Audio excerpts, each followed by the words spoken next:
The Deepening Crisis in Social Care. Author Greg F. First published in the newsletter of the 12th of May 2020. An obvious fact of COVID-19 is that it acts as a stressor on all sectors of the population and of the economy. The adult social care sector is by no means any different.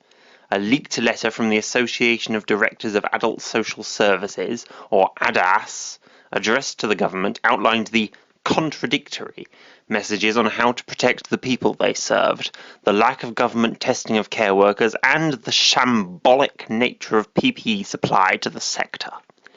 Yet, BBC Panorama's report on adult social care in Somerset in May and June 2019 served as a microcosm for an increasingly deteriorating and failing situation that the entirety of adult social care faced before this pandemic. The vulnerable people who are supposed to be receiving care and support are more and more being left behind, as the costs increase and their families find themselves unable to shoulder financially, physically and mentally such a difficult task. These are the circumstances before the COVID-19 pandemic, and we should be asking ourselves, how is it that the world's sixth richest country let down one of the most vulnerable groups in their population?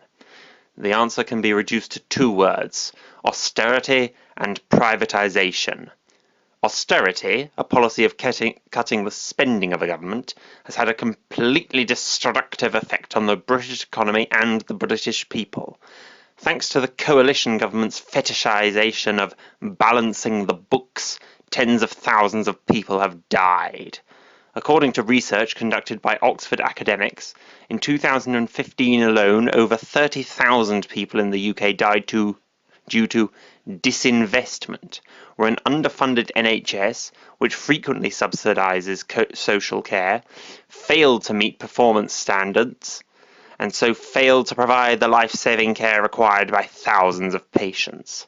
Many of those were likely to be in the social care, where local councils, who pay for social care, have seen their budgets halved. The current government has been eerily quiet on the issue, with no response or attempts made to address the dire circumstances that many elderly and vulnerable people find themselves. Dozens of economists, Joseph E. Stiglitz, Yanis Varoufakis, Paul Krugman, and several at the IMF have rejected austerity and the neoliberal ideology that birthed it as a necessity, pointing out the high inequality and stunting of growth it tends to lead to. As Varoufakis once said, the problem with austerity is that it is being used as a narrative to conduct a class war. Decreases in inheritance tax, while large-scale defunding of many social programs leads not into the great growth and meritocratic social climbing that was promised, but into a society in which the income of most is stagnating and the hordes of the few grow larger. The other side of this unprecedented tragedy is the growth of the private sector. In 1979, 64% of residential and nursing home beds were provided either by local authorities or by the NHS.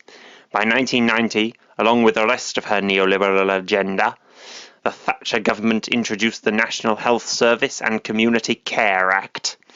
The biggest consequence of this was to make councils enabling authorities and so forcing them to outsource to private providers.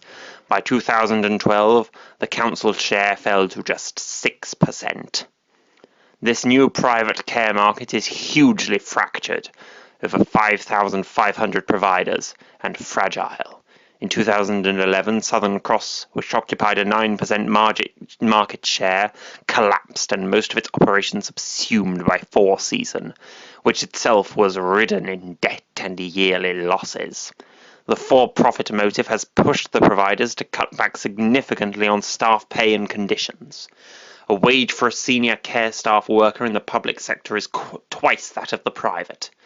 Mears, a provider in the northwest, pulled out of its contracts as the fees being paid by local councils amounted to encouragement to providers to breach the national living wage. Due to this massive wage decrease, few people see adult social care as a possible stable career, and so many of the workers in the sector have no qualifications at all. Staff retention in the private sector compared to the public sector is abysmal, with the average residential care workers in the private sector leaving after 29 weeks, while the average care worker in the public sector leaves after 96. Such facts have led to a worsening job crisis, with providers having to hire expensive agency staff. Adult social care in Britain was a dysfunctional sector in which privatisation and austerity, ushered in by neoliberal capitalism, worsened the lives of the people it was supposed to help. COVID-19 has not only plunged the sector into greater chaos, but revealed the impracticality and instability of its current state. It is in reclaiming and re-expanding local authorities' role in providing this essential care, in bringing the sector into public hands where greater accountability could be had, that we can give support and stability to a failing health service.